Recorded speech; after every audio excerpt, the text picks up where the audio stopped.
Hey guys, welcome to the TechSole blog YouTube channel. This is me Rahul here, and today in this video, we'll be doing the quick unboxing and review of a budget-friendly wireless gaming controller by DataFrog, which is the DataFrog X3. It's compatible with Android phones, Nintendo Switch, and PC, and it connects via Bluetooth, so it's pretty flexible right out of the box. These wireless controllers come in under the $40 price range, and for that price, they actually offer some really interesting features that you don't normally see at this budget. I've also dropped the purchase link in the description below, so feel free to check it out after the video. Now, let's quickly dive into the unboxing and see what we get inside the box.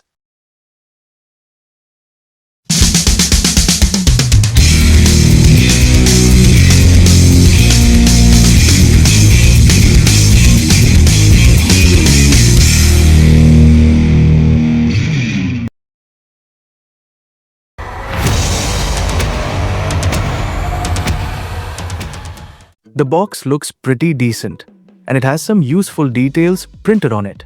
Now, let's open it up and see what we actually get inside. The first thing we see is the controller itself, neatly packed in a plastic cover. Next, we have a user guide, available in multiple languages. We also get a set of additional button caps in black color for the left and right Hall sticks. And finally, there's a USB Type-A to Type-C cable included for connectivity and charging.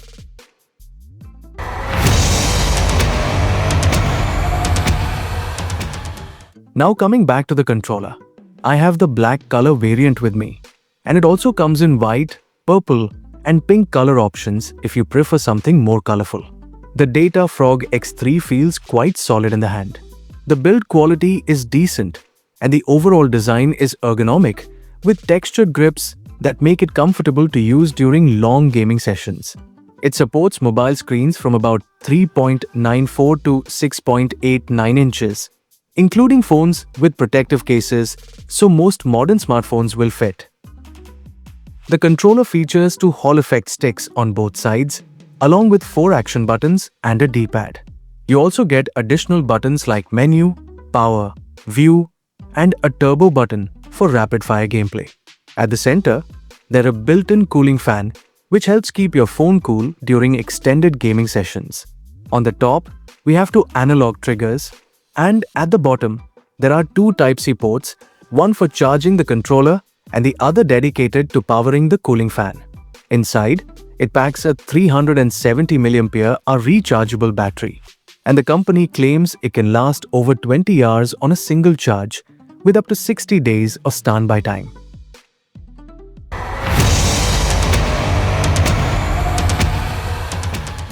Connecting your phone to the controller is actually very simple.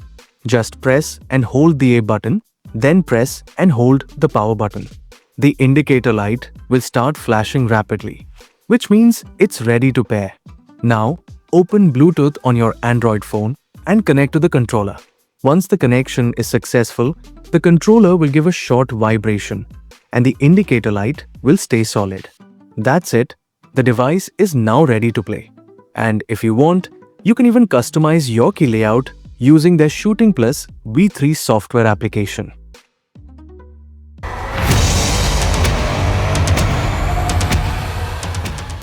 After playing for a while, I can say that in casual to mid-intensity games, the Hall sticks and triggers feel responsive. Movement feels smoother compared to touchscreen controls. The adjustable clamp feature is useful. My smartphone fits comfortably even with a case. The wireless connection stays stable during sessions. I didn't notice significant input lag with Bluetooth, which is great for mobile gaming. The built-in fan is a nice touch. During longer gaming sessions on the phone, it helps dissipate heat, which keeps both the phone and your hands cooler. Over a couple of sessions, the battery seemed solid. I didn't get a low battery warning mid-game, and the charge seems to last for a few hours easily. So overall, the performance is impressive for the price. I wouldn't call it pro-level, but for casual or mid-core gaming on mobile, it does the job quite well.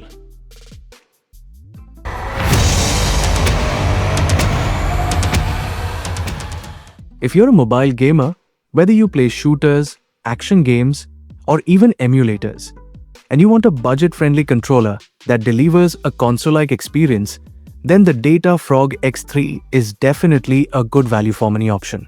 It's especially appealing if heat management is important to you, thanks to the built-in cooling fan. I've included the purchase link in the description below for anyone interested. Prices do change, so check it out for the most up-to-date information. So, that's it in this video, guys. I hope you found this video helpful. Thanks for watching, and I'll see you all in the next one.